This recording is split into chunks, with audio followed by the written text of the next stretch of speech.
So one thing that is really important to me as a teacher and trying to develop someone's game is, of course, it's trying to build the swing up properly.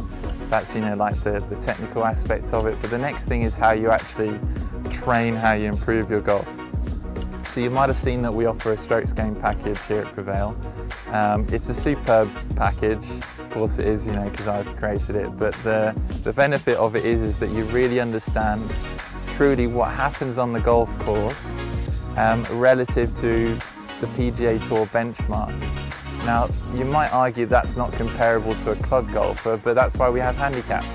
If you just apply your handicap base, you can actually see how many shots you're losing and where you're losing your shots. So then when you come to practice, you can figure out how to actually spend your time working on those most effectively. So I work with some good players, work with some great players as well, work with some total beginners, and everyone comes up to practice, they come to hit balls. Sometimes it's just a warm-up, but a lot of the time we're actually working on stuff, and I feel like 90% of the time of people's practice they just spend working on their technique, when I think that's really clever, but sometimes it's just working on being able to hit different distances, being able to hit a certain trajectory, not necessarily saying you need to hit loads of curved shots, but it's actually knowing from your statistics that have happened in real live tournament rounds how you should actually be spending your time and using that to steer and navigate where you need to take your game towards.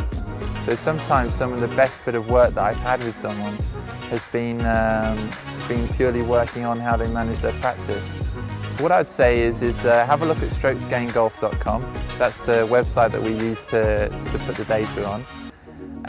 Get used to the way the data format works, and then have a look and see if that's actually how you feel your strengths and weaknesses go in your game.